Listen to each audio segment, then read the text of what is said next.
Direto ao ponto.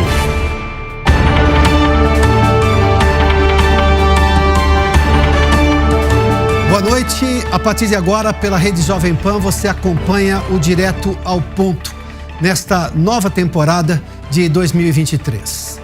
Toda segunda-feira, eu, Adalberto Piotto, recebo convidados especiais para entrevistas exclusivas aprofundando debates de temas relevantes da atualidade. O Direto ao Ponto pode ser assistido pela Jovem Pan News e pelo aplicativo Panflix, além de ouvido pela Rádio Jovem Pan. Você também pode acessar o Direto ao Ponto pelo Twitter e pelo YouTube.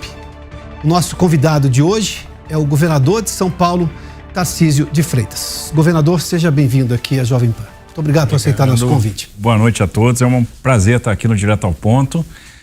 Obrigado pelo convite, pela deferência. Bom, me acompanham nesta entrevista Cláudio Dantas, diretor de jornalismo da Jovem Pan de Brasília, Tomé Abduch, deputado estadual por São Paulo, Fernando Capês, jurista e professor, Christian Lobauer, professor e cientista político.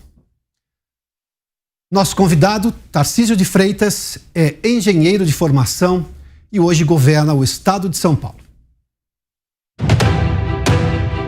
Tarcísio Gomes de Freitas tem 48 anos de idade. Iniciou bacharelado em Ciências Militares na Academia das Agulhas Negras em 1996. 6 anos depois, formou-se em Engenharia Civil no Instituto Militar de Engenharia.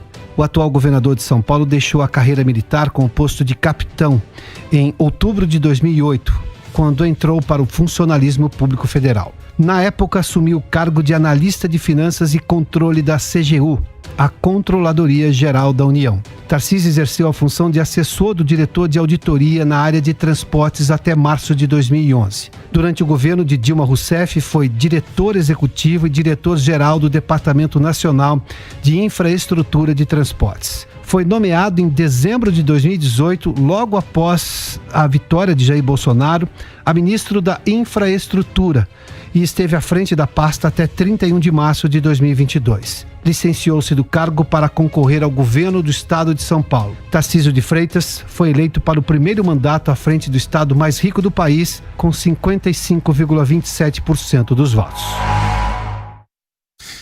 Governador, eu tenho um primeiro assunto que eu sei que lhe é caro, que é a privatização do Porto de Santos. Mas isso depende do governo federal. E é uma questão muito clara entender que a sua visão sobre economia, sobretudo na participação do setor privado, é muito diferente da do PT, do governo do PT e do presidente Lula. A decisão que o governo federal tomar sobre essa situação é que vai pautar a relação política e institucional do senhor com o presidente Lula, que até então tem sido de aproximação? Olha, a ideia é manter a melhor relação possível com o governo federal. Não existe alinhamento político, eu penso de uma forma, o presidente pensa de outra, o PT pensa de outra forma, mas a boa relação institucional é fundamental, porque a gente precisa de cooperação na área de habitação, a gente precisa de cooperação na área de saúde, a gente precisa de cooperação na área de segurança pública. E se não houver essa cooperação, a gente não vai conseguir trazer a quantidade de recursos necessários para ter política pública de qualidade para o estado de São Paulo, para o nosso cidadão. Então eu vou fazer o melhor para o estado de São Paulo, para o cidadão de São Paulo, para aquele que votou em mim, para aquele que não votou em mim. Isso pressupõe uma boa conversa, um diálogo com o governo federal. Obviamente, no Porto de Santos a gente tem uma visão divergente. Estamos procurando mostrar o porquê da gente defender a privatização no Porto de Santos. E é muito simples, é muito claro. É a única forma de mobilizar uma quantidade muito grande de recursos em pouco tempo. E isso significa prosperidade ou pobreza, significa abrir vários postos de trabalho, milhares de postos de trabalho, significa mobilizar a área industrial de Cubatão, que está abandonada, que ficou esquecida, né, que foi perdida ao longo do tempo, significa aproveitar as áreas da poligonal do Porto de Santos, que vão demandar muito recurso, muito investimento, significa aprofundar o canal, significa fazer o aproveitamento do turismo, ter mais berço para turismo, significa fazer obras de mobilidade. Se a gente não fizer a privatização, esse caminho é muito mais lento. Achar que a gente vai mobilizar essa quantidade de recursos com o investimento da autoridade portuária é um engano, porque isso nunca aconteceu ao longo do tempo. Basta ver o tamanho do recurso destinado no orçamento de investimento todos os anos e o que é executado. E a gente não pode esquecer que se a gente não trouxer competitividade para o Porto, paulatinamente o Porto de Santos vai perder protagonismo. Amanhã chega uma ferrovia no Porto de Açu, chega uma ligação no Porto de Açu e parte das cargas vão para o Rio de Janeiro. Depois de amanhã a gente vai ter cargas indo para Santa Catarina, indo para o Paraná. O Arco Norte está crescendo muito, já se igualando na movimentação de grãos com os portos do Sul e Sudeste. Então não dá para perder tempo. A gente tem uma grande oportunidade nas mãos de mobilizar uma quantidade muito grande de recursos e gerar milhares de empregos. Do contrário, a gente vai condenar a Baixada Santista à pobreza. É isso que a gente está procurando defender, é isso que precisa ser enxergado. O senhor já ouviu perdão, só para aprofundar essa questão, o senhor já ouviu alguma declaração do presidente Lula favorável a isso ou ele é evasivo nessa questão? Porque uma coisa é o Lula, o que ele disse, outra coisa é o que a equipe econômica dele está dizendo agora, sobretudo na questão de reforma tributária, arcabouço fiscal. Mas a decisão vai ser dele. Claro, o que me cabe é tentar, é fazer o melhor possível e tentar mostrar com argumentos técnicos que a privatização do Porto é um excelente caminho, que aliás é uma concessão, porque o que a gente está falando é de ter um concessionário que vai administrar aquele ativo portuário, vai fazer a administração do canal, a administração do condomínio portuário com a venda da empresa. A empresa é pequena, a empresa não significa grande coisa. O ativo mesmo é a administração do canal portuário. Quando eu levei os argumentos para o presidente Lula, ele disse o seguinte: olha, eu não tenho dogma, se você convencer a equipe que isso é bom, eu topo, eu não tenho paixão, eu não tenho dogma com relação a isso. A gente sabe que tem uma resistência ideológica muito forte de uma parte do governo e de outra parte do governo tem uma resistência política muito forte. E a gente tem que pesar essas duas questões. Nos cabe levar o argumento, o Porto é um ativo federal, e obviamente vai caber ao governo federal dar a última palavra. Agora, eu estou absolutamente convencido que é a melhor maneira de mobilizar muito recurso em pouco tempo e de trazer eficiência para o Porto, porque trazer 20 bilhões de investimento e ainda reduzir a tarifa da prestação de serviço, reduzir a tarifa para os operadores portuários, aprofundar o canal, deixar o canal preparado, o Porto preparado para receber conteneiros de 400 metros, ter mais berços destinados ao turismo, realmente a gente pode somar aí uma série de externalidades e se a gente monetarizar a gente vai ver do que a gente está falando. Não é brincadeira gerar 60 mil empregos na Baixada Santista e eu fico me perguntando se a gente vai deixar passar essa oportunidade. E é isso que às vezes a turma não entende. Essa visão de economia, de mobilizar o capital privado, é aquela que dá resultado em menos tempo. Cláudio. Ainda nesse tema do Porto, esse é um projeto que o senhor já trabalha nele, já está dedicado a ele desde quando estava no governo federal, no governo anterior, do Bolsonaro. Por que ele não avançou naquele momento? O que faltou? Não, porque tudo é uma questão de time. O que a gente precisava fazer primeiro? A gente precisava de um modelo, de um caso paradigma. A gente não quis começar por Santos, a gente começou pelo Porto do Espírito Santo, para compreender o tamanho do desafio regulatório. Quais eram as grandes questões regulatórias? Primeiro, como é que eu vou garantir, num processo de concessão do ativo portuário, a segurança jurídica para aqueles operadores que já estão no porto? A regularidade dos contratos, o cumprimento dos contratos. Segundo desafio regulatório, como é que eu vou garantir que um operador portuário, alguém que tem interesse no porto, um armador, entrando no leilão, ele não vai usar a sua posição de protagonismo numa atitude anticoncorrencial? Ou seja, como é que eu garanto a competição entre todos os atores naquele sítio portuário? E o terceiro desafio regulatório, como é que eu trago muito investimento reduzindo tarifa? Porque não adianta também pensar que a gente vai fazer privatização por fazer privatização, né? O que a gente tem que buscar a privatização para trazer algum benefício. Qual é o benefício? Uma carga brutal de investimento reduzindo tarifa. Opa, eu consigo fazer isso? Consigo. Então a gente precisava testar. Testamos no Porto do Espírito Santo. Entendo que nós fomos extremamente bem sucedidos e com o passar dos anos a gente vai ver o Porto do Espírito Santo crescendo muito, trazendo novos negócios, sendo rota, né, para mais empresas, né? Nós vamos ter o Porto do Espírito Santo entrando aí na programação de mais empresas, movimentando mais carga, gerando mais divisa no Porto do Espírito Santo, lá para o Estado do Espírito Santo. A mesma coisa a gente, aprendemos, agora vamos aplicar em Santos. Desenvolvemos um modelo, chegou quase na etapa final. Observe que já teve até a aprovação da área técnica TCU, é algo que está para a deliberação dos ministros. Isso não quer dizer que o governo federal tenha que se ater àquele modelo que foi desenvolvido.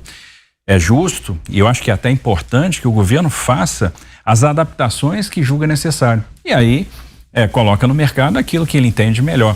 Agora, eu acho que a gente não pode perder a oportunidade, porque a gente está falando de emprego na veia. 60 mil postos de trabalho na Baixada Santista, a possibilidade de trabalhar com a lógica Porto Indústria, aproveitar o fundo do canal de Cubatão, fazer ressurgir uma nova indústria, né, uma indústria mais especializada, voltada para as exportações, gerando muitos postos de trabalho em Cubatão, né, aquela área industrial que ficou abandonada.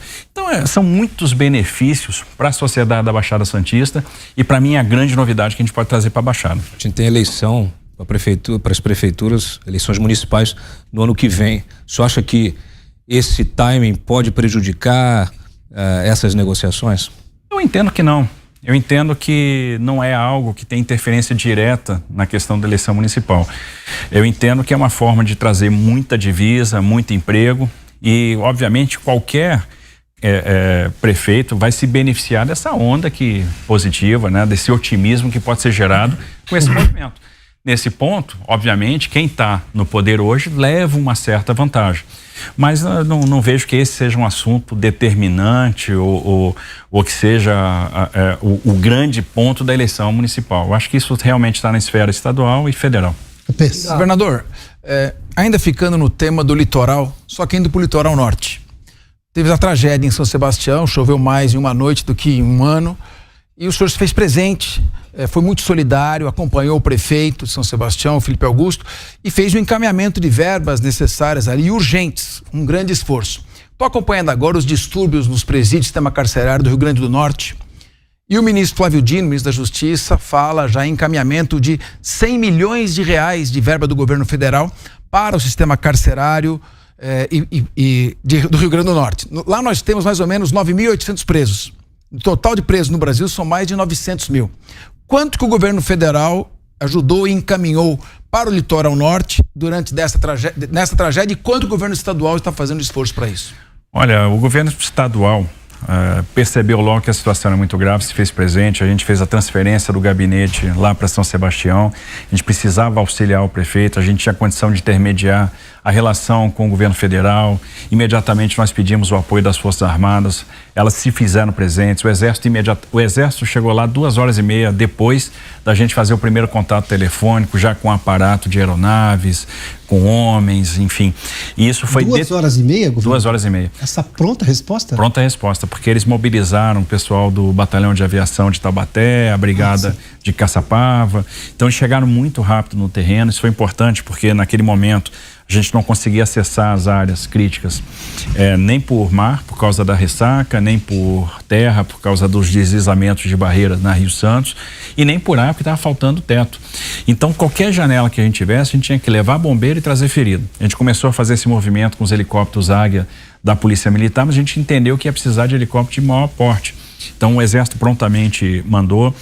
Então, se estruturou uma operação, essa operação envolvia vários aspectos. Por exemplo, a gente precisava liberar Rio Santos, então mobilizamos uma quantidade muito grande de máquinas de engenharia, desmobilizamos a obra da Tamoios, botamos as máquinas lá, pedimos apoio de concessionárias, mobilizamos empresas locais e fizemos um esforço concentrado para liberar Rio Santos.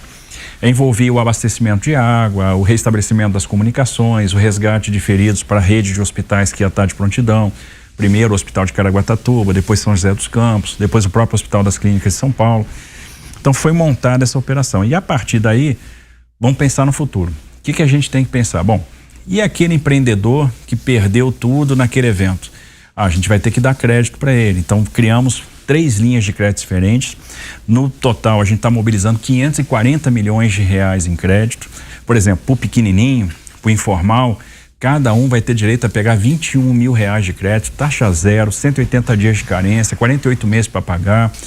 Então tem a taxa também para o médio empresário, para dar esse suporte nesse momento crítico, para recuperar seus equipamentos, recuperar aquilo que foi perdido.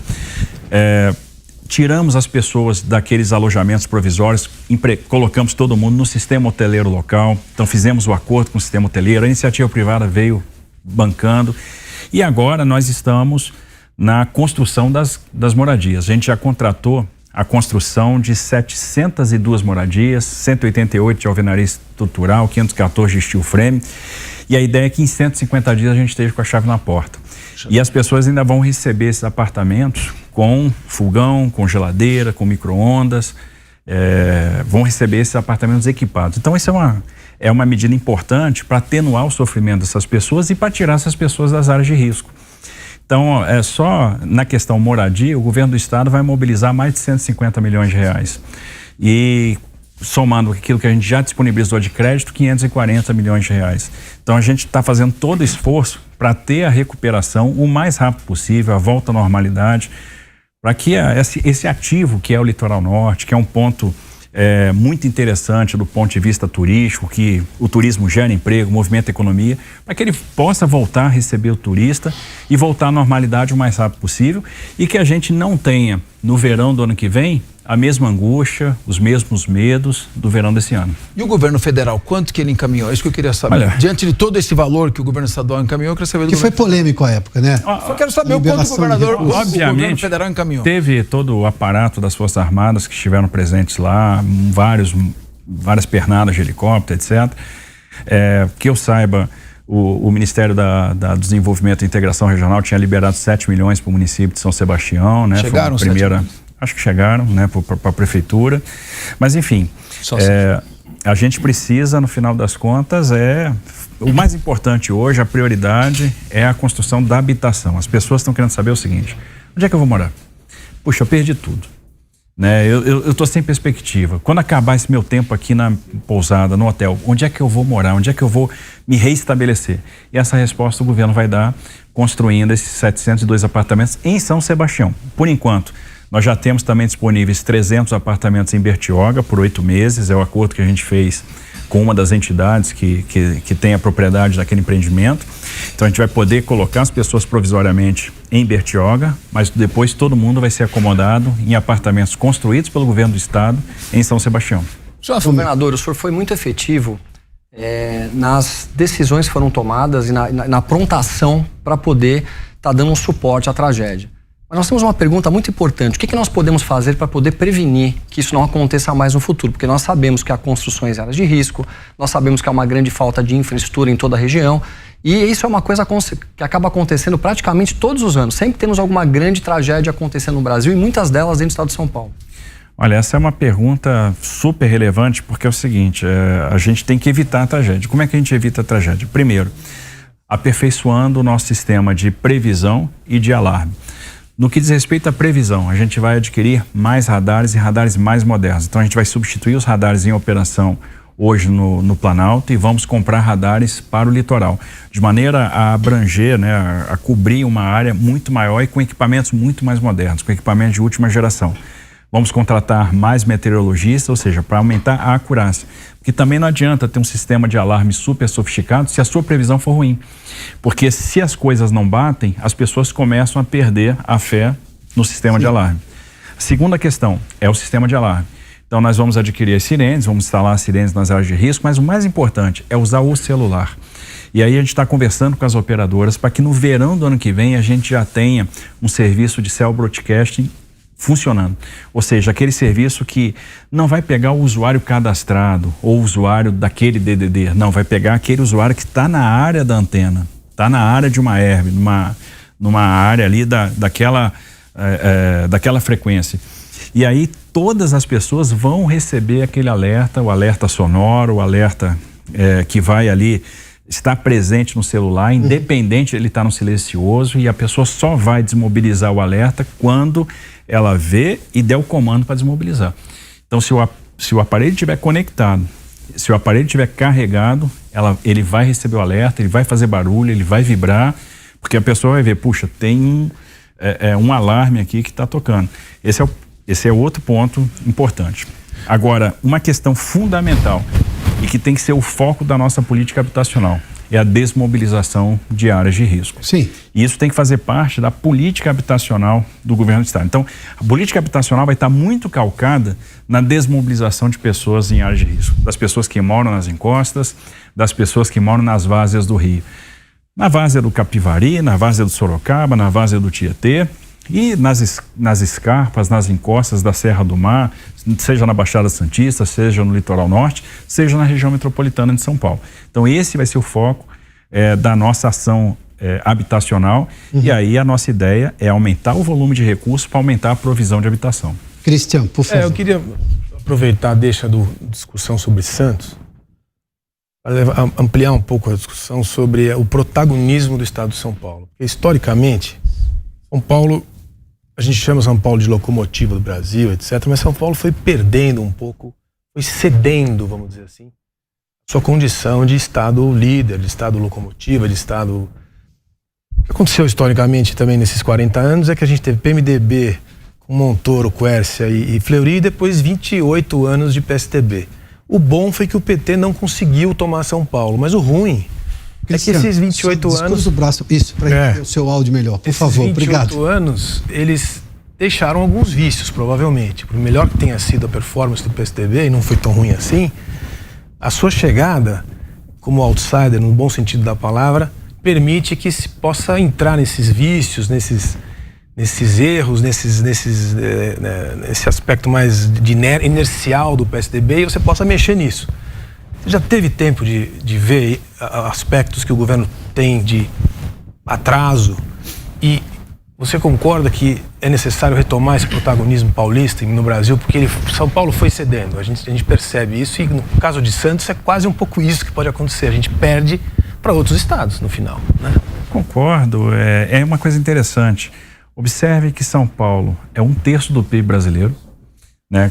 Aqui nós temos 22% da população brasileira, mas essa pujança econômica perdeu relevância política. Exato. Então São Paulo perdeu o poder político ao longo dos anos. Então a gente não conseguiu transformar poder econômico em poder político. Hoje nós temos um problema de subrepresentação, né? E é uma questão de postura do Estado perante questões importantes. Não faz sentido São Paulo ter perdido da maneira que perdeu o protagonismo na educação. A gente veio perdendo posições no IDEB, então sim, é algo que a gente precisa recuperar. São Paulo tem que ter educação de qualidade. São Paulo tem que ter uma educação disruptiva, uma educação voltada para os desafios profissionais que estão presentes hoje. Então, o foco da nossa educação tem que ser, por exemplo, a construção de ferramentas para os jovens acessar o mercado de trabalho. O que o mercado de trabalho está exigindo? Habilidade de comunicação, habilidade de matemática, habilidade de programação. Opa, então eu tenho que trazer isso de volta. São Paulo não pode perder o protagonismo político em discussões como, por exemplo, a reforma tributária. E interessante, São Paulo vai apoiar a reforma tributária. E essa é uma diferença até de outros governos que me antecederam.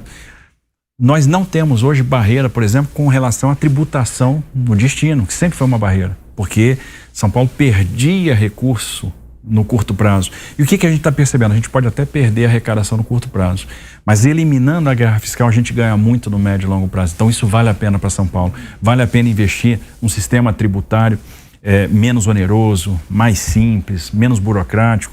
São Paulo perdeu espaço na questão da digitalização. A gente está lá atrás.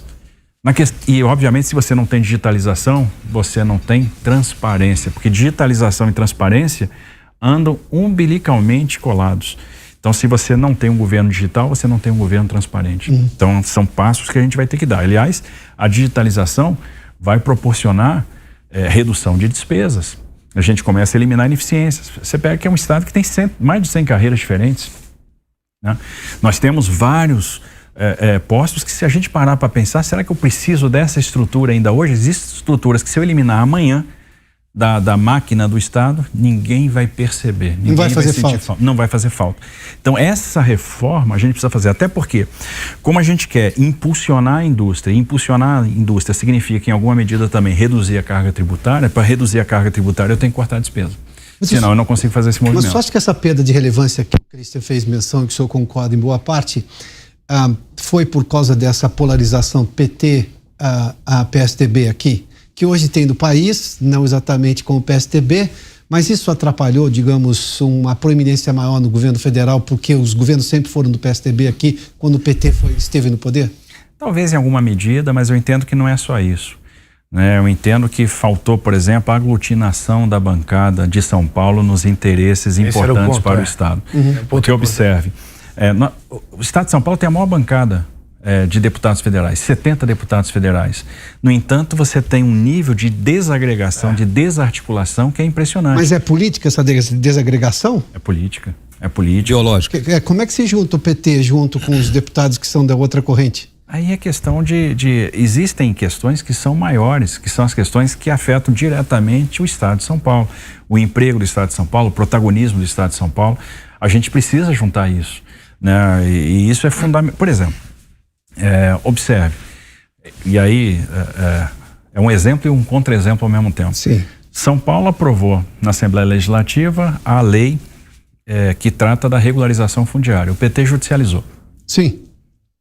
Se você não faz a regularização fundiária, você perde segurança jurídica. Quando você perde segurança jurídica, os negócios vão embora. Você tinha 13 frigoríficos na região de Presidente Prudente, hoje você tem 2. Então tá todo mundo indo embora. A gente tá perdendo negócio no Oeste, pro Paraná, para Santa Catarina e pro Mato Grosso do Sul.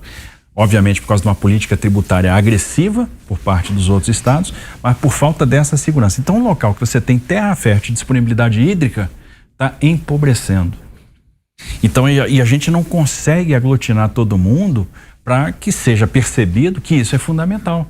E que sem essa segurança jurídica não vai ter negócio. Se não tiver negócio, não tem emprego, não tem divisa. O senhor se caracterizou na sua trajetória política por esse perfil mais técnico. E teve a oportunidade de conviver ali no Congresso Nacional com as diferentes correntes político-ideológicas. O senhor acha que faz parte de uma nova geração de políticos? O senhor defende que se deixe esse debate que radicaliza e que polariza o país, que isso fique para trás? O senhor acha que esses novos políticos precisam entregar?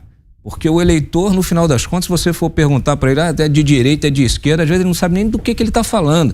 Mas ele sabe o que ele quer, né? Ele quer emprego, né? Ele quer mobilidade urbana, né? Quer saúde, quer que as coisas funcionem. Cláudio, eu acho que você foi num ponto que é crucial nessa discussão. Falta, às vezes, para a turma botar a botina e ir para o campo. Ir lá na comunidade. Barro, o senhor tá amassar barro. Lá no interior a gente chama de amassar barro. Gastar sola de sapato. Visitar a Dona Yara e perceber que a casa dela corre do lado de um córrego fétido que não tem saneamento, que não tem esgoto, que na comunidade que ela mora não tem coleta de lixo, que quando chove a água enche e invade o barraco dela, inunda tudo, e se ela não tiver colocado os móveis para cima, ela vai perder tudo que conquistou com sacrifício, ela vai perder tudo que ela comprou no crediário. Essa pessoa não está aí para os extremos. Não, olha, eu sou esquerda, porque é a nossa luta popular. Não, eu sou direita, porque é liberal, conservador. Ela está preocupada com saneamento, ela não quer mais perder os móveis a cada chuva, ela não aguenta mais a falta de saúde, ela saiu lá de cima do morro e veio para baixo para morar perto do rio, sabendo que o rio sobe, porque ela não aguentava pagar R$500 por mês de aluguel. Ela quer saber onde é que os filhos dela vão estudar e se os filhos dela vão ter uma porta aberta. Então, se a gente não entender isso, a gente vai ficar perdendo tempo em debates que não vão levar a gente a lugar nenhum. Quando eu falo de Santos, não é que eu estou preocupado com a panaceia da privatização, ou a gente privatiza, ou... Não, eu estou preocupado com 60 mil empregos. Eu estou preocupado em gerar perspectiva para uma região que está empobrecendo e, pior, está sendo tomada pelo crime organizado. E o Porto de Santos virou o maior exportador de droga do planeta. Com certeza. Então, se a gente não fizer nada, a gente perde a guerra pro crime e jovens vão perder suas vidas pro crime. E se a gente não perceber que tem que criar alternativa, então eu entendo que tem que ter uma nova camada de políticos disposta a enfrentar esse debate, a enfrentar os temas que são fundamentais. Como é que a gente vai trazer negócio? Olha o que está acontecendo no mundo hoje. O mundo passou por uma crise do Covid, passou pela guerra da Ucrânia, as cadeias de produção se desorganizaram. O que o europeu está buscando?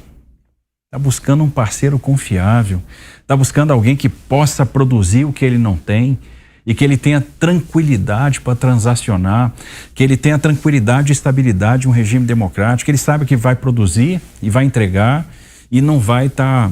Ele quer tranquilidade no seu fornecimento de energia, ele quer, por exemplo, aumentar os seus fornecedores de energia, o seu fornecedor de gás, o seu fornecedor de hidrogênio verde.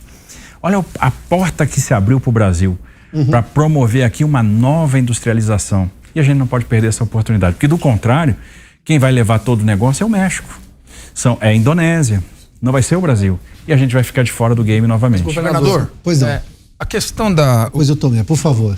Vamos falar um pouquinho de geopolítica e da influência na nossa economia e como isso afeta o estado de São Paulo. Estamos falando de um acordo de 1970 que a Arábia Saudita rompeu com os Estados Unidos. Não se vende mais petróleo com dólar. Qualquer moeda que chegar, se paga o petróleo. Os BRICS estão querendo criar uma moeda para transacionar também. A China está invadindo os mercados. E hoje o Brasil tem mais parceria financeira e de negócios com a China do que com os Estados Unidos. Como é que o senhor encontrou a situação fiscal e as finanças do estado de São Paulo e como é que nós estamos nos preparando aí para o que vier? Não só uma situação de guerra Rússia e Ucrânia, Rússia e União Europeia, mas também China e Estados Unidos. Como é que se prepara e como é que está a situação fiscal e quais são os grandes desafios? Como é que o senhor acha que o país tem que lidar com essa polarização hoje China e Estados Unidos? Eu acho que o Brasil tem que jogar no meio. Não dá para tomar partido nem de um lado nem de outro. Né, vamos lá, a China é 1/3 do mercado. O mercado com a China hoje é maior do que o mercado com os Estados Unidos, União Europeia e Argentina somados. Exatamente. Agora, isso não significa também que você não vai tá de olho em abrir portas e abrir fronteiras com os Estados Unidos. Não significa que você não vai procurar abrir as portas ou fazer com que aquele acordo Mercosul-União Europeia realmente saia do papel. Então a gente tem que abrir fronteiras, a gente tem que estar de olho num player que pouca gente fala, que é a Índia. A Índia vai ter uma população que vai superar a da China. Tem uma democracia e ávida por consumir aquilo que nós produzimos. Então a gente tem condição de estabelecer parcerias com a Índia que vão ser muito promissoras para o Brasil. Então a gente tem que estar de olho em abrir esse novo mercado também. Então eu entendo que a gente precisa enxergar o que está acontecendo para ver o seguinte: como é que eu vou, por exemplo, me inserir no mercado de semicondutores? Vou trazer a cadeia inteira para cá? Talvez não, porque seria um investimento de centenas de bilhões de dólares. Mas e a produção de alguns módulos aqui? O Brasil se colocar como esse parceiro confiável. Obviamente, quando eu falo em Brasil, eu estou pensando agora em trazer esses investimentos para São Paulo.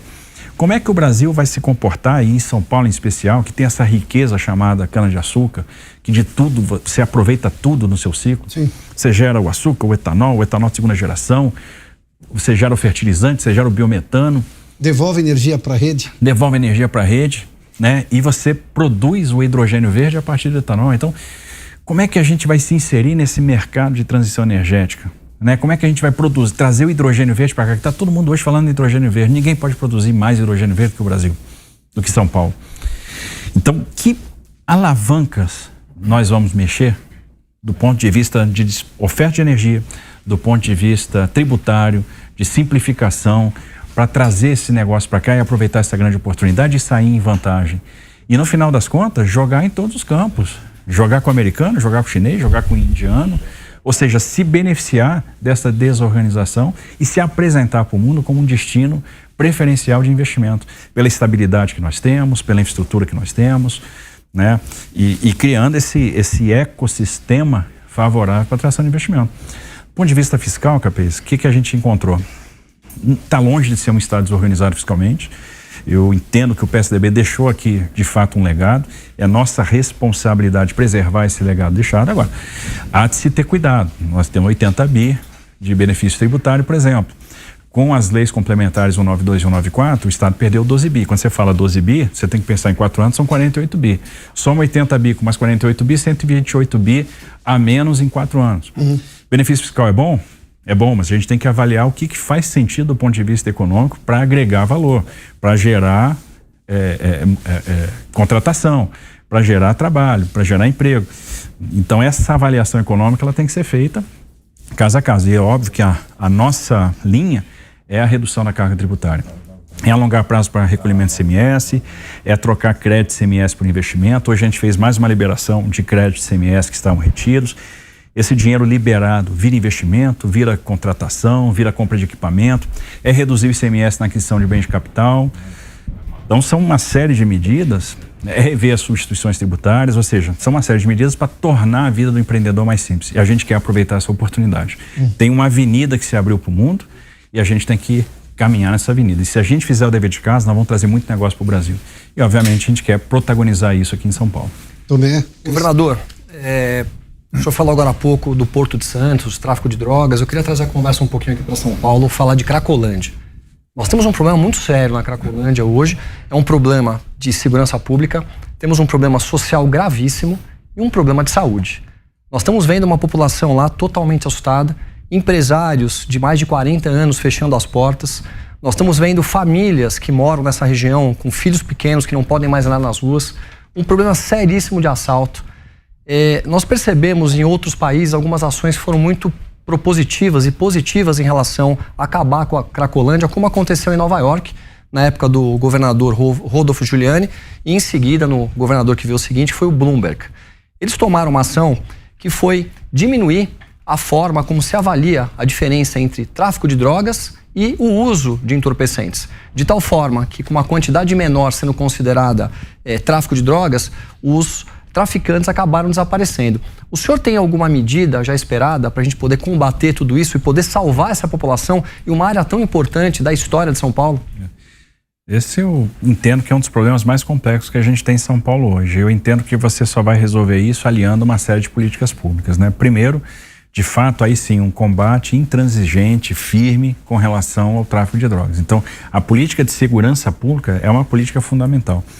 Isso vai envolver, por exemplo, o uso de tecnologia, isso vai envolver caçar o registro daqueles hotéis que servem só para ponto de venda de droga, isso envolve endurecer esse combate, isso envolve instalar as câmeras inteligentes para que a gente possa aumentar o nosso monitoramento naquela região. Segundo, a gente precisa entender como fazer essa busca ativa e mais. Eu tenho que ter várias portas abertas. Porque a partir do momento eu tenho que ter uma pessoa especializada para fazer a abordagem daquela pessoa que está na rua e eu tenho que dar para aquela pessoa o que ela está precisando. O que ela quer? Ela quer encontrar a família, eu tenho que ter condição de encontrar a família dela. Ela quer a desintoxicação e tem gente que nos procura, pô, eu quero me desintoxicar. Eu tenho que ter a porta aberta para a clínica de desintoxicação. Então, o relatório tem que funcionar, eu tenho que aumentar a minha quantidade de vagas em comunidades terapêuticas, eu tenho que ter condição de internar esse cara, ou seja, de dar para ele o leito, de dar para ele a oportunidade de se tratar. Terceiro, eu preciso de uma política de habitação, porque ninguém vai para a rua para consumir droga, o cara está consumindo droga porque está na rua, então eu preciso dar teto. A política de habitação vai ser uma política fundamental. E quarto, eu preciso dar treinamento, porque não adianta ele se tratar e não ter perspectiva. E tem uma questão que é fundamental, que permeia todas as outras, que é a revitalização do centro. A gente tem que fazer obra, a gente tem que melhorar a iluminação pública, a gente tem que, por isso nasceu aquele projeto de transferência, ou projeto da criação do Centro Administrativo de São Paulo na região da Princesa Isabel, né, na região do Campos Elíseos, que é justamente para trazer o poder para lá, para trazer o movimento de pessoas para lá. Então a gente vai ter o centro administrativo com habitação. Nós estamos trabalhando aqui para criar um título verde do Estado de São Paulo. Como é que seria isso? A Desenvolve São Paulo emitiria um título, a gente capitalizaria dinheiro no mercado para investir em ações de preservação ambiental. E depois dessas ações de preservação serem auditadas, serem acreditadas, a gente devolveria isso para as empresas, para o investidor, para ele neutralizar emissões nos seus balanços. Ora, quem a gente empregaria para fazer essa atividade, para fazer o plantio de muda? Justamente essa pessoa que está se reabilitando. Então eu abro uma porta do mercado de trabalho para ela, eu dou um emprego para ela. Ela vai trabalhar na recuperação de mananciais, na recuperação de mata ciliar, no plantio de mudas. Então, são formas, são alternativas que nós estamos vislumbrando para começar a combater essa chaga. Governador, mas essa é a parte do usuário que consegue dizer o que ele quer sair. Eu tenho uma parte que já, lamentavelmente, por questões de saúde, ele já não tem nem controle dele próprio. Essa é a parte explorada pelo traficante. E eu tenho uma posição do Ministério Público, às vezes, que diz que não, que você não pode dizer nada para ele. Se ele quiser ficar na rua, ele vai continuar na rua. Internação compulsória. Exatamente. Até o Ministério Público reclama disso, vai contra a internação compulsória de uma pessoa que não tem a mínima capacidade de decidir por si própria. E o que eu faço com esse grupo de pessoas que não é pequeno? Sabe que até tenho conversado essa questão com alguns promotores de justiça, que quando a gente fala do Ministério Público, a gente tem que entender que tem a autonomia funcional dos promotores, né? Cada promotor tem a sua autonomia. Do mesmo jeito que eu tenho promotores de justiça que são absolutamente contra a internação compulsória, tem alguns que já entendem que isso é necessário. Sim. E eu entendo que é necessário também. Veja, a gente está falando de um pacote de medidas. Então, hora eu vou encaminhar para uma comunidade terapêutica, hora eu vou mandar para o Cratóide, vou mandar para uma clínica de reabilitação, ele vai para uma clínica de longa permanência, ele vai para o campo para trabalhar no plantio de muda. E tem aquele que eu vou ter que internar compulsoriamente, porque ele perdeu o livre-arbítrio, ele perdeu a capacidade de tomar decisão. Eu não identifiquei a família, eu não sei onde é que a família dele está, a família não pode tomar decisão por ele está ali sem qualquer, absolutamente vulnerável, não tem consciência. E aí, como é que eu vou pesar os valores? Porque a vida dele está em risco. E aí, para proteger a vida dele, eu tenho que entrar eventualmente com uma internação compulsória. Mal comparando, observe que agora, na situação do Litoral Norte, nós tínhamos pessoas que não queriam sair das suas casas em áreas de risco. E a gente, às vezes, tentava abordar e convencer e não conseguia. O que nós fizemos? Nós entramos com uma ação na justiça pedindo para fazer a retirada compulsória dessas pessoas dessas casas. E a justiça concedeu. E a gente não precisava nem usar, porque na verdade eu chegava lá com um policial, conversava com a pessoa, ela já se convencia que tinha que sair. Olha, eu tenho até essa ação na justiça aqui, eu posso tirar compulsoriamente. Não, eu vou sair. Então funcionou. Tem que proteger ela dela mesma. Tem que proteger ela dela mesma. Essas iniciativas ou esse pacote, o senhor pretende lançar isso de uma vez? Você pretende fazer uma coisa mais silenciosa, aos poucos? A gente já divulgou esse pacote, a gente já divulgou as ações que a gente vai implementar, agora está em fase de operacionalização, está em fase de contratação das viaturas que vão fazer a busca ativa, está em fase de contratação dos profissionais, está em fase de contratação das câmaras, que tudo a gente vai licitar, etc. Então, quando eu penso em Cracolândia, eu estou pensando numa ação contínua que vai levar esse período todo. A gente sabe que as pessoas têm pressa, são empregos que estão sendo subtraídos do centro da cidade de São Paulo. Um centro que é poderoso do ponto de vista de cultura, que é poderoso do ponto de vista de turismo. Tem o turismo de compra, né? Tem um turismo de negócio.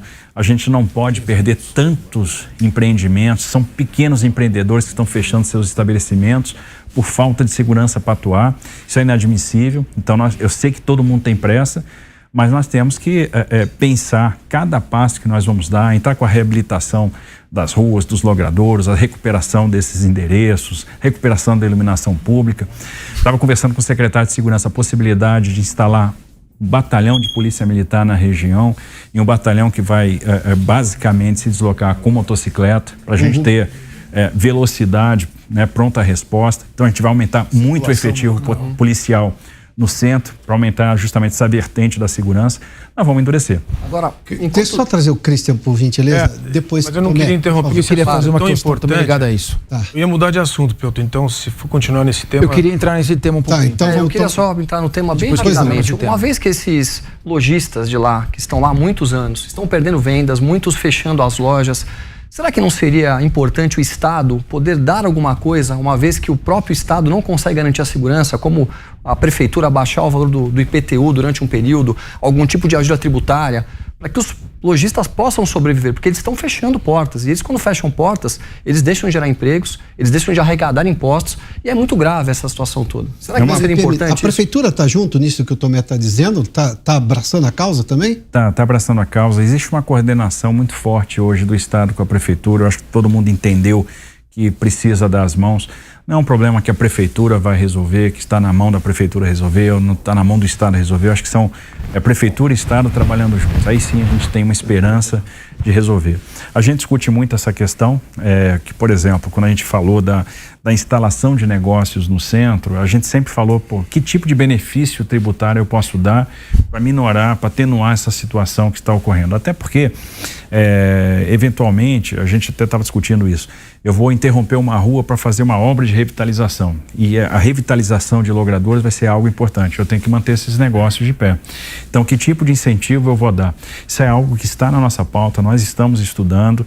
Enfim, observe que é um enfrentamento multifacetado, muito interdisciplinar, e que vai demandar ações em todas as esferas. Então, a Secretaria de Desenvolvimento Econômico vai ter que entrar, a Secretaria de Fazenda, a Secretaria de Segurança Pública, a Secretaria de Saúde, todo mundo vai ter que trabalhar, a Secretaria de Desenvolvimento Social, todo mundo vai ter que trabalhar em conjunto, né? Secretaria de Habitação, para que a gente tenha um bom desfecho. E eu entendo que se a gente pegar esse assunto com vontade, não ser atropelado pelas demandas do dia a dia e realmente encarar, botar isso na ordem do dia. Precisamos resolver Cracolândia, a gente vai conseguir resolver. Governador, só uma questão. Pois o Cristian, por favor. Porque quero ficar explorar isso um pouquinho mais. Capês. Sem a internação, e internação compulsória não vai resolver, porque ele vai continuar vivendo como um zumbi.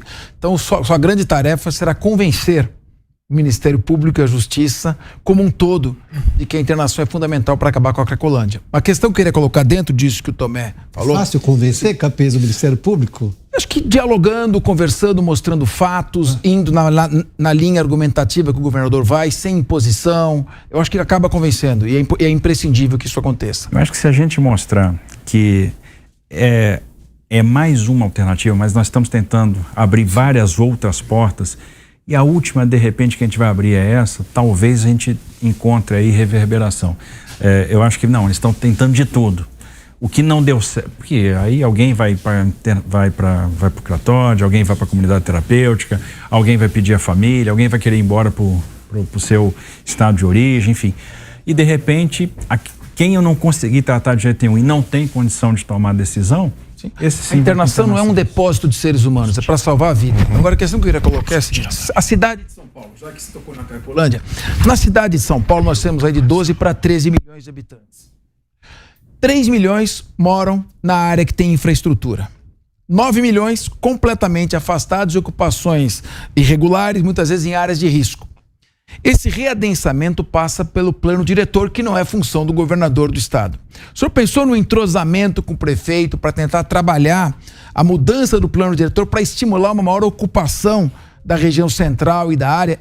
E o senhor é um especialista em mobilidade urbana, de transporte, não facilitaria tudo, governador? Não, com certeza. A gente tem tratado esse assunto com o prefeito pelo seguinte: existe um certo preconceito ou alguma resistência à verticalização, ao adensamento, mas esse adensamento é absolutamente necessário. Porque observe, se ele não acontece, a gente vai expulsando as pessoas para as regiões mais periféricas e a gente vai avançando em cima do cinturão verde. Aquele cinturão verde que a gente devia ter, a gente vai deixando de ter.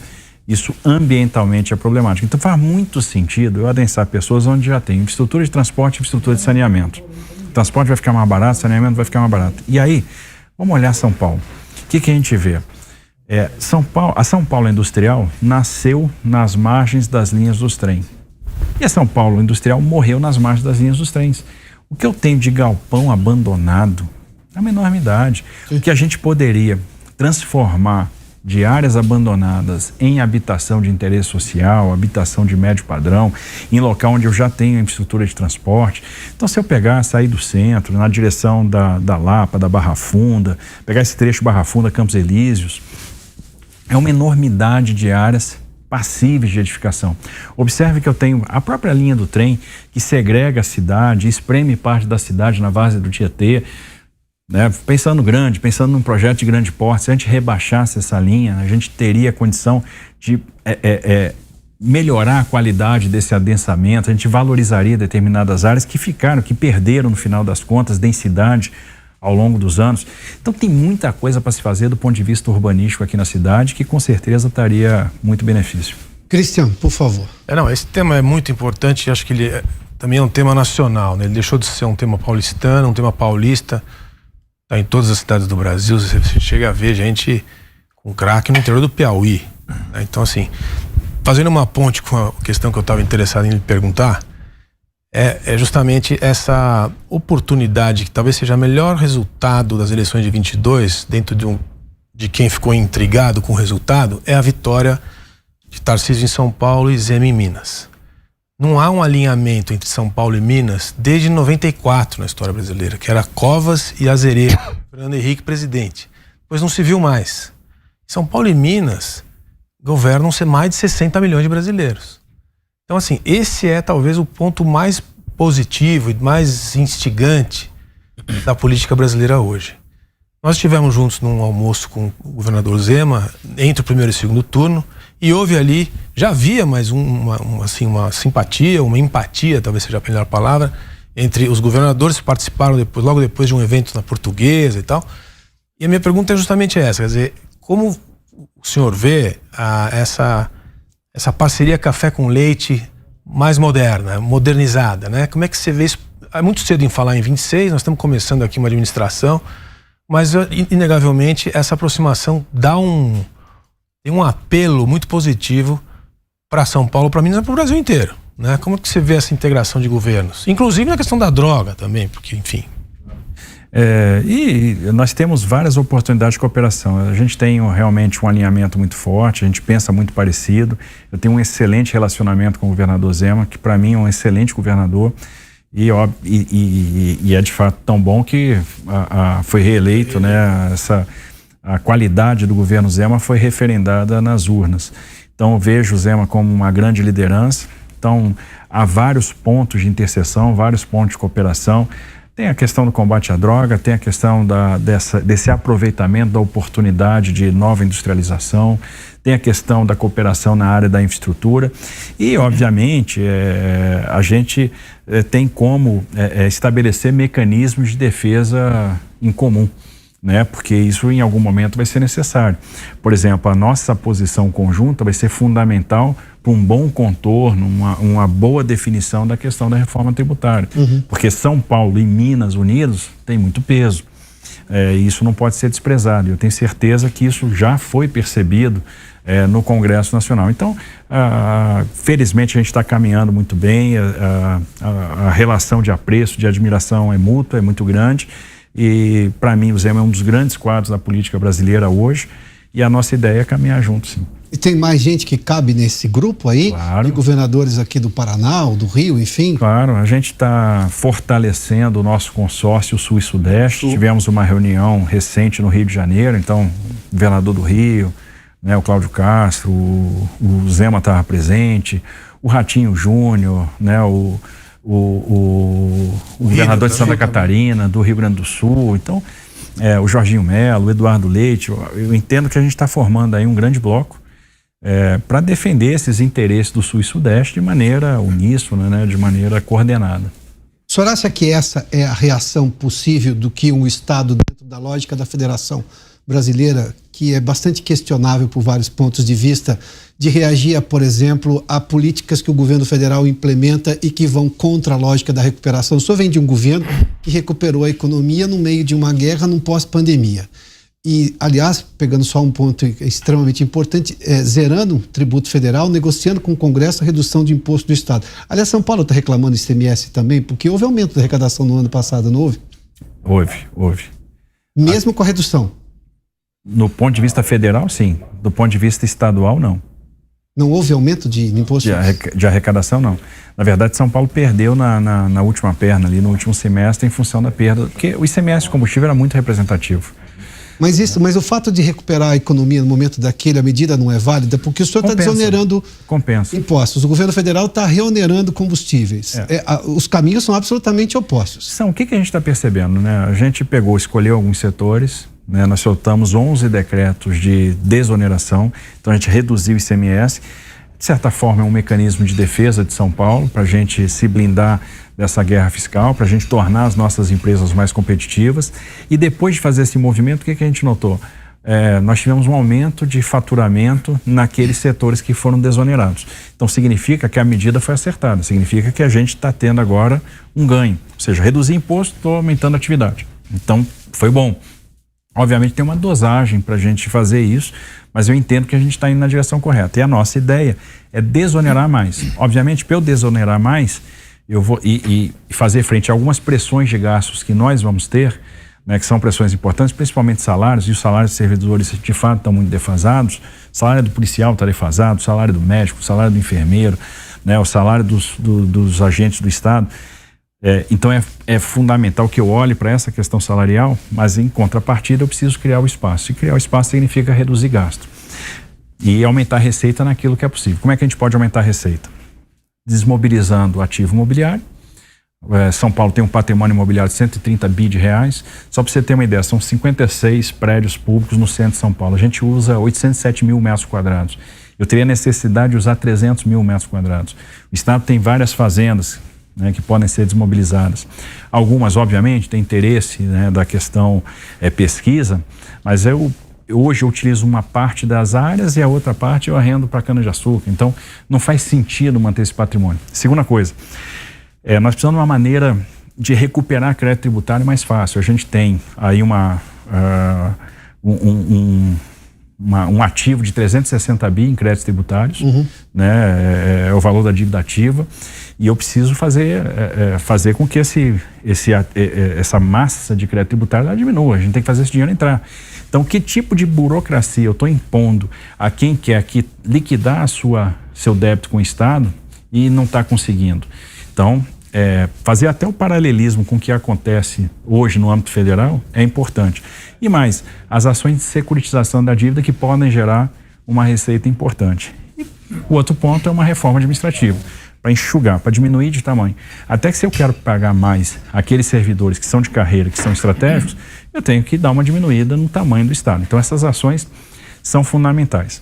Agora, essa parceria dos governos de Estado vão ser fundamentais para a gente preservar reformas que foram feitas e que foram muito importantes. Então, esse peso político vai ajudar a preservar, por exemplo, o marco do saneamento, vai ajudar a preservar o marco das ferrovias, o marco da cabotagem. A gente não pode ver o desfazimento de reformas que foram fundamentais para o Brasil nesses últimos anos. Governador, eu só quero explorar um pouquinho mais esse tema. Perfeito. Porque é disso que se trata. O governo federal já anunciou, inclusive, que quer mexer no marco do saneamento, quer mexer, né, onde ele puder para desfazer essas reformas que foram feitas. Até de previdência já se falou. Essa atuação concertada dos governos aqui do Sul e Sudeste, ela precisa se materializar na ação parlamentar dentro do Congresso. Sem dúvida. Mas aí a gente bate nesse problema dessas bancadas estarem absolutamente rachadas. Como resolver esse problema? Porque, no final das contas, é a ação política lá dentro do Congresso que vai conseguir segurar isso. Não é só o discurso, né, ou a nota de repúdio que se possa emitir. De fato, eu entendo que é uma questão aí sim de exercer esse protagonismo político, de agregar as bancadas em torno das posições dos governos do Estado, mostrando, olha, isso vai ter um impacto para o Estado. E se essa nossa bancada defende o interesse do Estado, a gente tem que defender a manutenção desse marco. O deputado do PSOL que está contra, ele é do teu estado e está legislando contra o teu estado. Governador, se me permita, sem a pretensão de lhe dizer nada, mas a gente já viu o deputado ser contra a lei da gravidade, porque é uma questão meramente ideológica. O debate jornalístico, o Dantas não vai me deixar sozinho nessa. Não. A gente vê algumas defesas que você fala, tá, mas onde faz sentido? Não, mas é apenas uma briga paroquial ali. Tem essa questão dessa briga paroquial, tem essa questão ideológica, mas assim, a grande questão é o quanto você mobiliza da massa.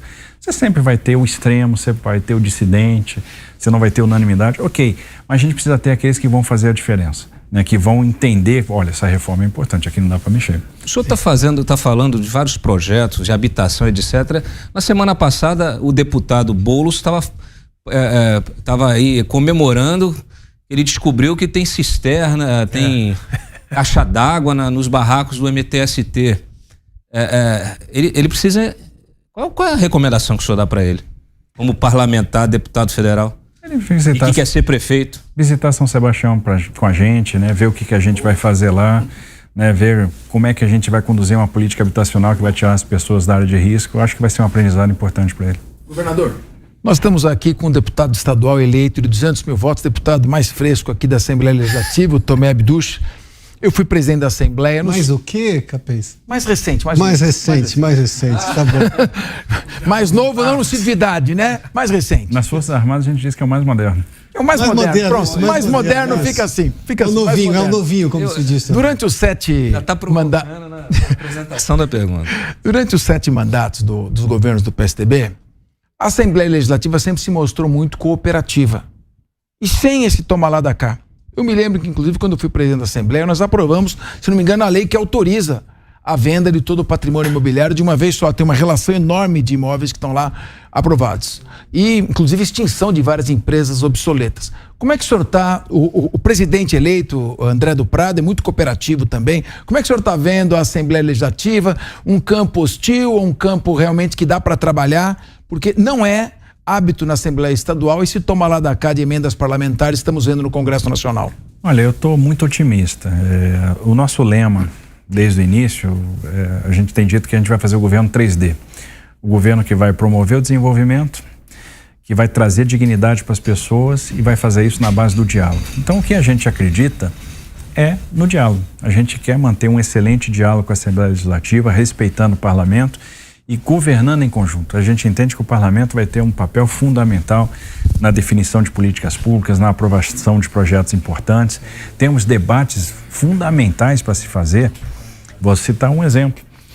Observe que os limites, os valores, né, os mínimos constitucionais para aplicação de recursos na saúde, na educação, na Constituição Federal, 25% e 12%. São Paulo, a educação é 30%. Sim. Mas o que está acontecendo? A população está tendo cada vez menos filhos. Você vai ter cada vez menos matrículas. Por outro lado, a população está envelhecendo. Verdade. Então você vai ter um problema de superfinanciamento da educação e de subfinanciamento da saúde. Em algum momento, a gente vai ter que sentar para conversar sobre isso, porque é urgente. Do dinheiro carimbado, é isso? Do dinheiro carimbado. E assim, você pode manter uma parcela, uma fração desse dinheiro carimbado para o social, saúde ou educação, mas para você aplicar naquilo que é mais urgente naquele momento. Sim. E a Assembleia Legislativa vai ter um papel fundamental nesse debate. E o que eu vejo é uma disposição enorme da Assembleia para fazer esse debate em conjunto conosco. Então, entendo que nós vamos ter muito diálogo. Esse diálogo vai transcorrer numa situação, numa condição de muito respeito. Eu tenho recebido os projetos da Assembleia Legislativa, tenho vetado projetos da situação, tenho sancionado projetos da oposição, dependendo, obviamente, né, pesando a questão do interesse público.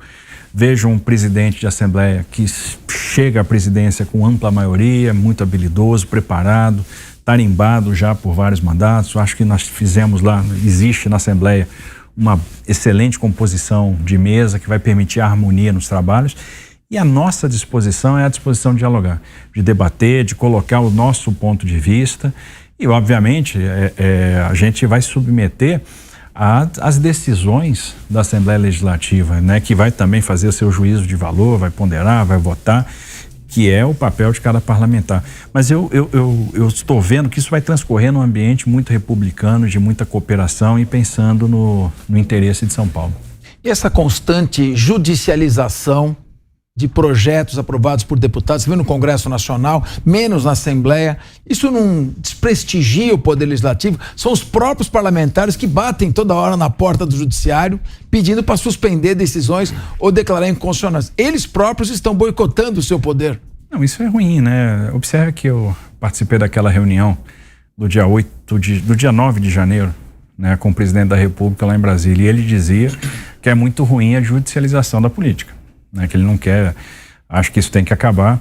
Agora observe, quem entrou com ação na Justiça, no Supremo, contra o projeto de regularização fundiária foi o PT, né, aqui. Tem que avisar o PT, tem que combinar com o PT. Sim. E quem está lá no TCE para desfazer o leilão do Rodoanel Norte, por sinal, foi o PT de novo. Deixa eu aproveitar mas enfim. Explorar um tema nacional. O PT, esse PT aí, já está convocando para amanhã, inclusive pediu apoio para a CUT, manifestações contra o Campos Neto, novamente. Contra o Banco Central, para tentar baixar juros na marra. A sua opinião sobre essa postura, que inclusive é respaldada pelo presidente da República. Olha, eu entendo que isso traz ruído. E quando você traz ruído, você retarda um movimento que a gente já podia estar começando. Porque vamos tentar analisar a situação que nós temos. Bom, nós temos uma inflação no mundo que começou a estolar, ela começou a estabilizar e de repente ela começa a subir novamente. Então é uma inflação muito mais persistente do que se imaginava, é uma inflação muito mais resiliente. Você tem um movimento de subida de juros em vários países. Colômbia subiu juros, o México subiu juros, o México está com uma taxa de juros de 11%, ou seja, há muitos anos eles não sabiam que era uma taxa de juros de 2 dígitos. Então isso aconteceu. Os americanos subiram juros, então está todo mundo subindo juros. É muito maior o movimento de país subindo juros que de país caindo juros, né? E o que acontece? Nós temos uma situação super delicada, porque tem um baixo crescimento já contratado e a gente está procurando achar um culpado. Sim. O culpado é o Banco Central que está com a taxa de juros alta. Não, mas espera aí. Veja, quando se aprovou a PEC da transição, se alertava por risco da gente ter uma deterioração de cenário. A gente viu o juros de longo prazo subindo 40% numa semana. No final das contas, você contratou uma PEC e vai pagar 2. Então tem uma incerteza do ponto de vista fiscal. E quando a gente já podia, de repente, estar ensaiando uma diminuição da taxa, vem o ruído. O ruído deteriora a expectativa. E aí o banqueiro central fica numa situação super difícil, porque banqueiro central nenhum do mundo quer juro alto. A gente sabe que o juro alto asfixia a economia. Sim. Mas o que acontece? Qual é a opção? Qual é o dilema do banqueiro central, né? Se eu baixo a taxa demais, eu estimulo a economia, mas eu posso perder o controle da inflação. Isso é particularmente grave nos países emergentes, onde a gente tem uma memória inflacionária. Sim.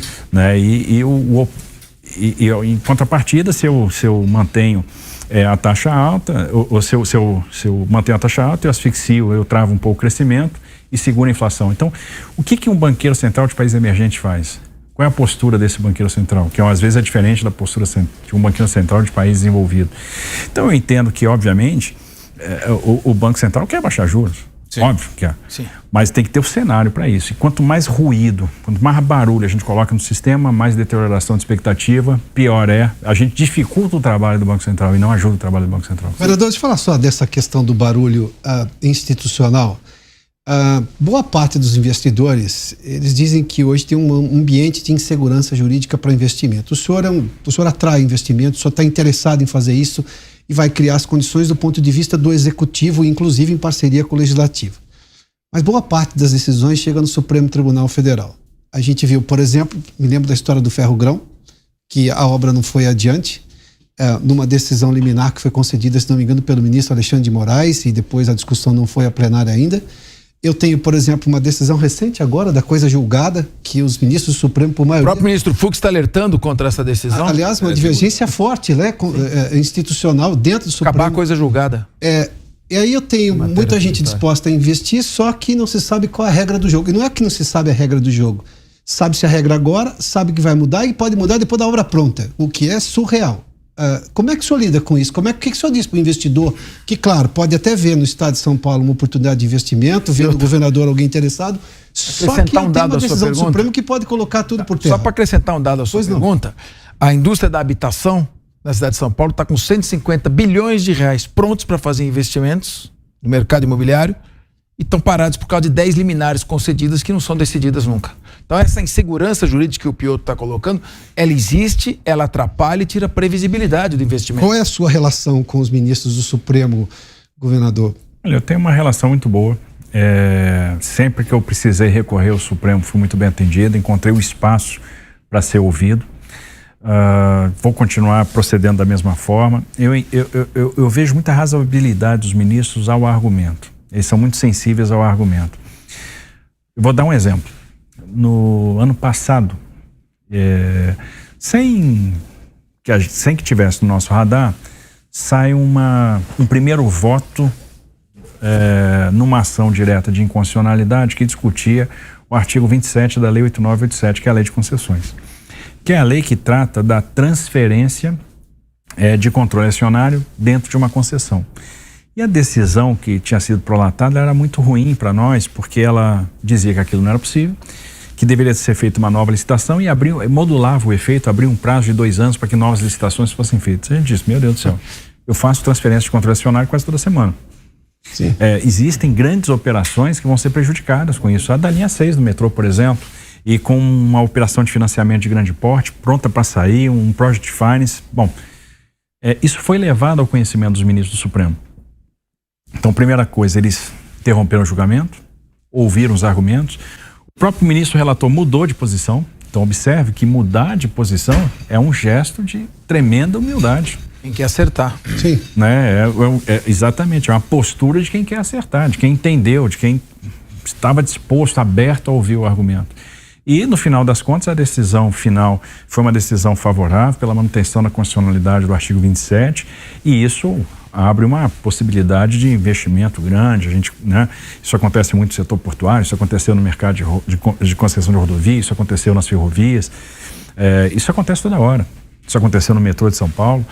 Então, o que eu vejo é um Supremo muito disposto a ouvir.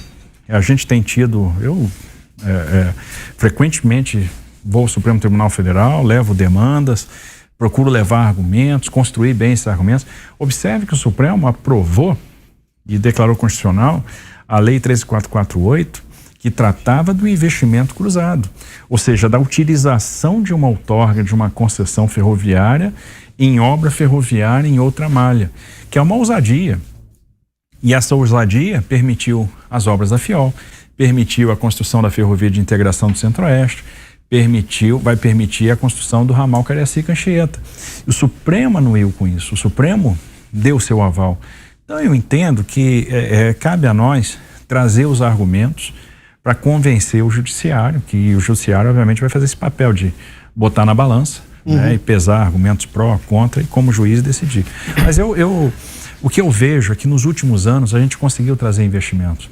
O compromisso com solvência é fundamental para a gente trazer investimento. A reforma trabalhista que foi aprovada lá atrás é fundamental para trazer investimento. A reforma da Previdência foi fundamental para trazer investimento. A lei da liberdade econômica foi fundamental para trazer investimento. Se o Congresso aprovar a mudança na lei de debêntures, vai ser uma enxurrada de investimento, que você vai permitir a emissão de debêntures em moeda estrangeira, segundo a regra do país de origem, sem withholding tax no retorno do capital. Então tem muita coisa interessante que a gente pode fazer que vai trazer investimento. Governador, a gente vê... Pois não, por favor. A gente vê muito no governo federal, o presidente Lula está entre duas posições. Uma posição mais política, ideológica, de uma ala mais radical, que quer falar em distribuição de renda e não tem nenhuma preocupação com responsabilidade fiscal. E a gente vê do outro lado o ministro da Fazenda, Fernando Haddad, tentando segurar as pontas, garantir, de certa forma, a autonomia do Banco Central, sem interferência política. Nessa disputa, como é que o senhor está sentindo o presidente Lula? O senhor tem dialogado com ele a respeito? Tem sentido ele dividido aí? Parece que essa ala radical está tomando muito espaço do governo. Isso vai ser uma tragédia em termos fiscais. Olha, a gente não conversa sobre isso, não tem nem essa proximidade toda, né? Como eu falei, eu tenho uma relação com ele republicana e muito institucional. O que eu vejo é um ministro Haddad esforçado, procurando ouvir o mercado, procurando ouvir uma burocracia estável que existe na Fazenda, que é uma burocracia de excelente qualidade, procurando ouvir o próprio Banco Central. E eu acho que se parar para ouvir o Banco Central, né, o presidente do Banco Central tem muito insight positivo para passar e é um cara muito comprometido com o Brasil. Então eu vejo um ministro que está tentando caminhar na direção certa, está tentando fazer o correto, né? E aí há de se ver com o tempo até que ponto ele vai ter autonomia e caneta para fazer o que é correto. Então ele está tentando acertar. Isso é positivo. Eu espero, né, faço votos que ele acerte mesmo. Será que a turma do palanque vai deixar a turma do trabalho? Eu não sei, a gente não sabe como que isso vai ser gerenciado, né? A gente, obviamente, vê aí um cenário de um presidente muito mais preso a essa ala radical. Então, que de certa forma não é o presidente que teve lá atrás uma postura de mais pragmatismo. Eu vejo um presidente hoje mais ideológico, mais impaciente. Falta oposição hoje no Brasil do ponto de vista do que seria o presidente Bolsonaro, que ainda está nos Estados Unidos. Depois não, Dantas, por favor. Não, vou pegar a carona porque era isso mesmo que eu ia te perguntar, no seguinte sentido. O presidente do seu partido, Marcos Pereira, presidente do Republicanos, disse que o Bolsonaro é turista nos Estados Unidos, que não é líder de oposição alguma, que para liderar a oposição tem que vir para o Brasil, né? Qual a sua opinião? A gente ia chegar no momento da política. Eu acho o seguinte, o Bolsonaro é um fenômeno. E só quem entende esse fenômeno é quem teve o privilégio de andar com o Bolsonaro Brasil afora. E eu carona na moto. Às vezes de carona na moto. Mas assim, a paixão que as pessoas nutrem por ele, enfim, a reverência, enfim, a esperança que as pessoas depositaram nele é gigantesca. Isso não morreu. Se engana quem pensa que isso morreu. A grande liderança de direita no Brasil é Jair Messias Bolsonaro. E tenho certeza que ele vai ter um papel muito relevante nos próximos anos na política brasileira. Então, em breve, ele deve voltar aí dos Estados Unidos e tem um capital político que é gigantesco. Ora, quem é o Tarcísio? Quem seria o Tarcísio? Ninguém. Veja, esse cara me fez ministro da infraestrutura. E como ministro, ele sempre estava lá, né, dizendo, olha só a obra que ele fez. Que engraçado, o presidente nunca levou nada para ele. Pode reparar, todo evento do presidente, olha, o ministro tal fez isso, o ministro tal fez aquilo. Ele sempre deu o crédito, atribuiu o crédito para os outros ministros, para os ministros. Ele nunca pegava o crédito para si. Então ele fez várias lideranças, ele construiu vários personagens. Aí esse cara chega e diz, olha, esse cara vai ser meu candidato em São Paulo. E esse cara vai lá e ganha a eleição. Ele elegeu vários e não conseguiu se reeleger. Ele errou aonde? Mas aí, o que acontece? E vamos lá. Brigou demais. Como é que foi a eleição? Foi 50-49. 50-49. Não foi 80-20. Não foi 70-30. Foi 50-49. É incômodo do PT, segundo a própria declaração do Lula. E veja, depois de passar por uma crise do Covid, 2 anos de crise do Covid, e todo o estresse que o Covid trouxe, e guerra da Ucrânia, e não sei o quê, e um Brasil crescendo, gerando emprego, né, com impostos que foram diminuídos, com reformas aprovadas, com investimento em estrutura contratado. Então, a gente pode dizer que que o Lula não ganhou, mas o Bolsonaro perdeu. Ele errou aonde? Eu entendo que em algum momento o discurso não foi o mais adequado. Discurso. Né? Foi muito agressivo. Foi muito agressivo. Não deveria ter atacado os ministros. Eu entendo que você fez fumaça em cima de entrega, porque foi um governo que entregou muita coisa.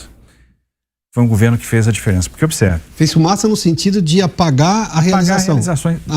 Pega o seguinte, na época, o auxílio que foi dado a estados e municípios, você recompletou recursos saldos do FPE e FPM com base em 2019, você suspendeu o pagamento de serviço da dívida, você fez o aporte direto de dinheiro, você deu tanto dinheiro para estados e municípios que estados e municípios tiveram a melhor situação fiscal desde 1991. Maior superávit desde 1991. Sim, todos. Todo mundo ficou no azul. Até esperança no Pacto Federativo.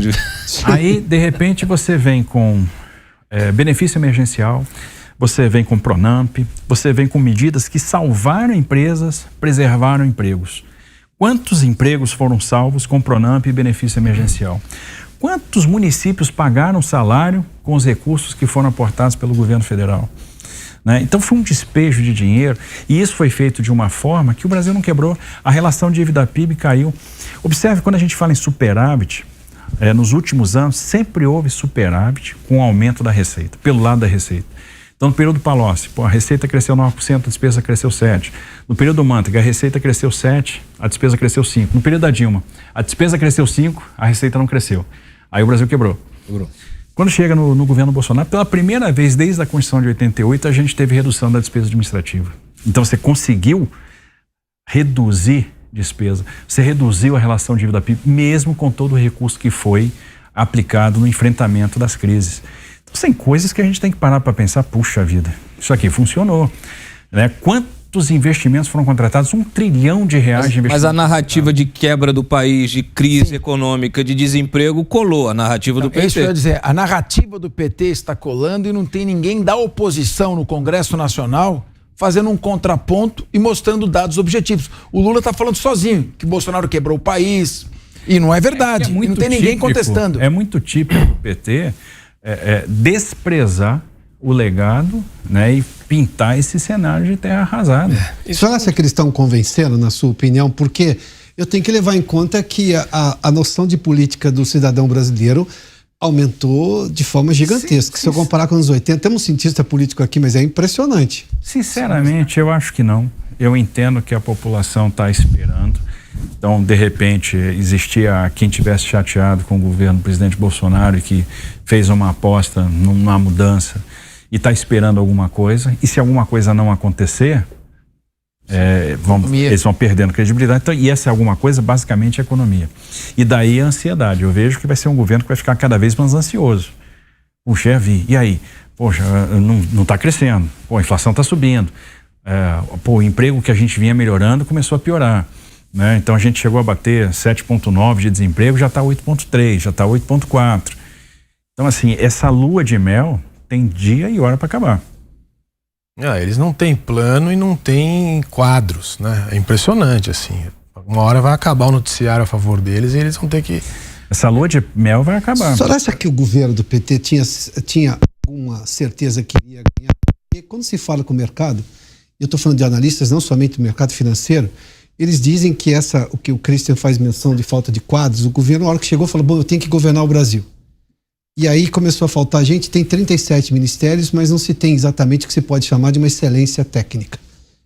E o país veio de um governo que falava de técnicos, hoje exatamente é um quadro desse que se elegeu, inclusive, na esteira da sua atuação no Ministério da Infraestrutura. Que, além de não ter excelência técnica, não tem maioria política. Porque você fez uma grande distribuição de cargos, sim. Distribuiu um monte de ministério, tem 37 ministérios que foram criados e você não tem a maioria. Não tem uma base. Não tem uma base. E a frente não aprova uma PEC. A frente foi tão ampla que não se sabe qual é o perfil do governo. Que é uma frente muito ampla. Você tem o partido que tem 2 ministérios e diz que não é governo. Então, assim, tá confuso, tá desestruturado. Então, eu vejo um cenário de dificuldade para aprovar reformas importantes, para mediar determinados conflitos com o Congresso, para entregar os resultados que vão ser importantes. Porque como é que a gente vai fazer com que esse país cresça? Como é que a gente vai aproveitar essas oportunidades de nova industrialização? Como é que a gente vai, inclusive, fazer política social? Porque se não tiver um mínimo de estabilidade financeira, não tiver um mínimo de equacionamento, não vai ter efetividade em termos de política pública. Isso é muito perigoso. Pegar esse ponto. Agora são 10 horas e 50 minutos e a gente precisa fazer um intervalo para a rádio, mas continuamos aqui na Jovem Pan News. Eu volto àquela questão anterior. Eu tenho políticas que são do governo federal, mas eu tenho estados que pensam de forma completamente diferente, com governadores que têm uma ideia completamente diferente da economia. O quanto que o Brasil depende de Brasília especificamente e o quanto que os estados e municípios podem fazer a diferença nesse desejo de continuidade de recuperação econômica, de estabilização? Eu acho que a gente tem que fazer o dever de casa. Veja, acabamos de fazer um leilão do Rodoanel Norte, do trecho norte. Foi extremamente bem sucedido, fizemos um chamamento e nós tivemos a reverberação do mercado. 4 players participaram. Players importantes, fundos de investimento, bancos importantes, grandes empresas do setor de infraestrutura, estrangeiras. Então é sinal que a gente está indo na direção certa. A gente conseguiu mobilizar o mercado. Quando outro dia a gente na Fiesp editou lá o decreto que cria o Conselho Estadual de Reindustrialização, de Nova Industrialização, que vai ter a participação nossa com a Fiesp, onde a gente está procurando despertar, entender as vocações econômicas diferentes de cada região do estado e nós vamos entrar com aquelas medidas cirúrgicas, aquelas medidas de estímulo para cada vocação de cada região. E aí a Fiesp está vendo aquilo com uma oportunidade, está vendo aquilo com esperança. E isso, obviamente, a esperança mobiliza capital. Então você cria um ambiente propício. Opa, estou diminuindo o tributo. Lá está aumentando, mas aqui a gente está diminuindo. Olha, lá o pessoal não quer trabalhar capital privado, aqui a gente vai trabalhar capital privado. A gente vai mobilizar mais recursos.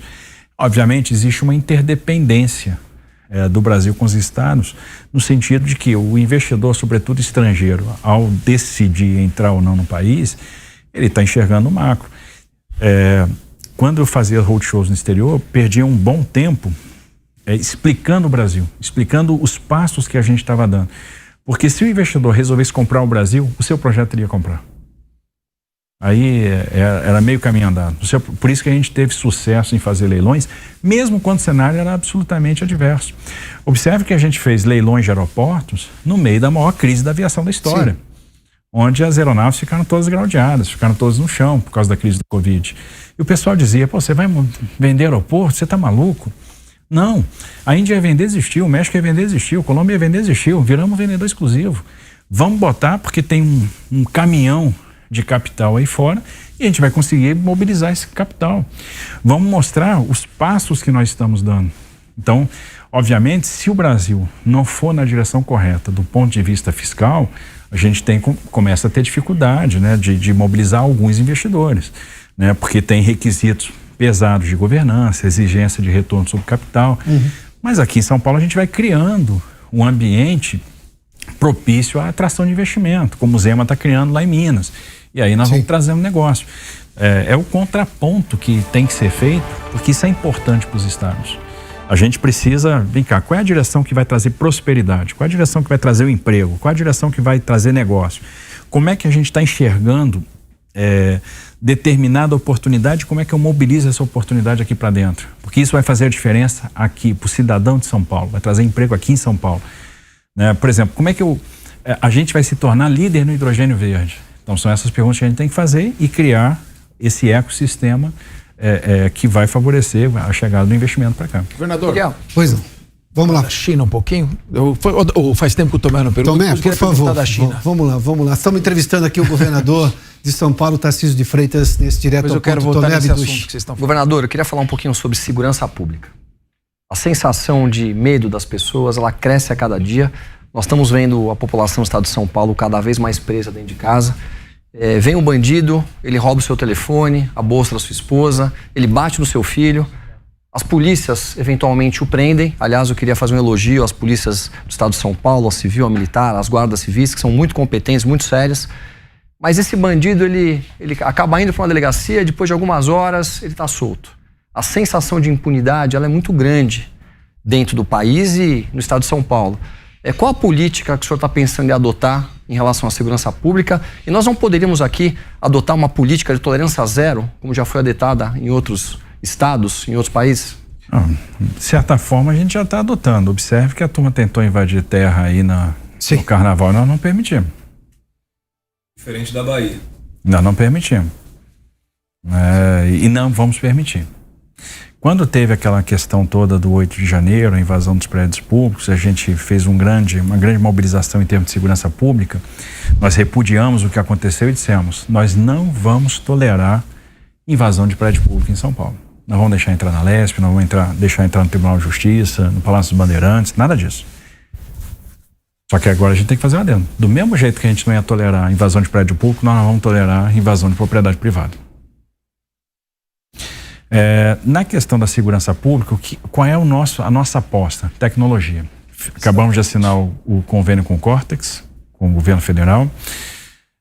Vamos ampliar o Detecta, vamos ampliar os sistemas de monitoramento, integrar isso com a inteligência da polícia. Vamos investir muito em sistemas de inteligência para a gente se antecipar ao crime, para a gente combater a receptação, para a gente combater o narcotráfico, para a gente combater a lavagem de dinheiro e saber com antecipação aonde que a gente tem que estar.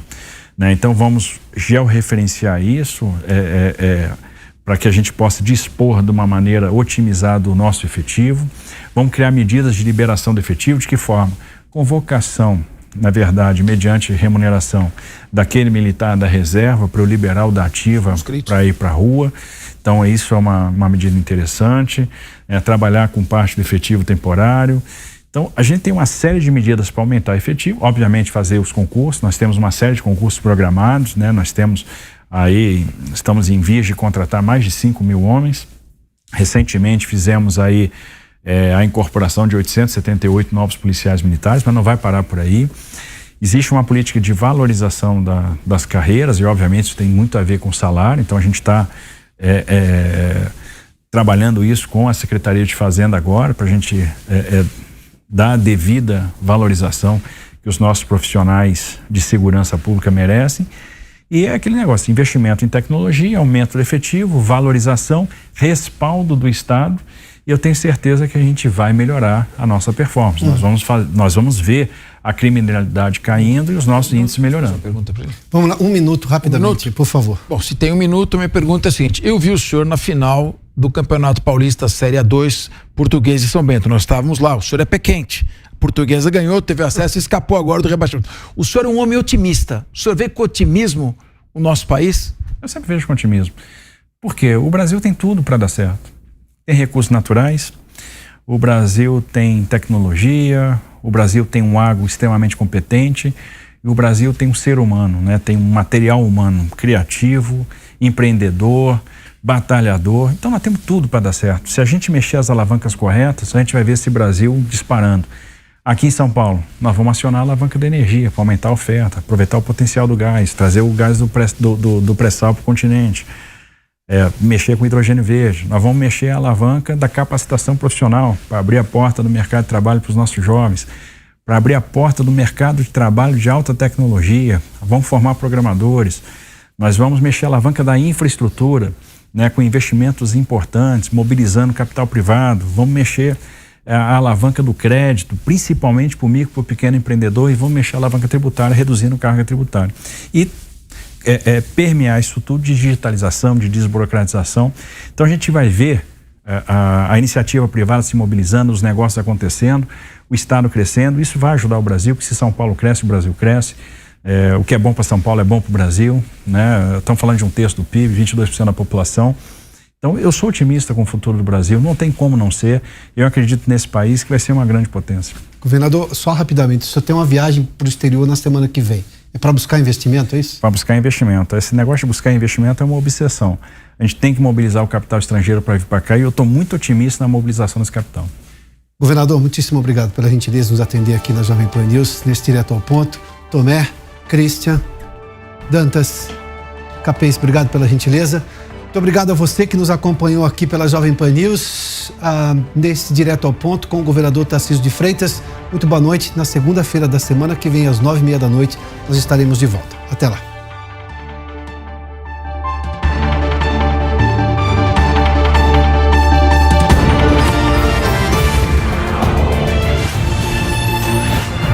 Direto ao Ponto. A opinião dos nossos comentaristas não reflete necessariamente a opinião do Grupo Jovem Pan de Comunicação.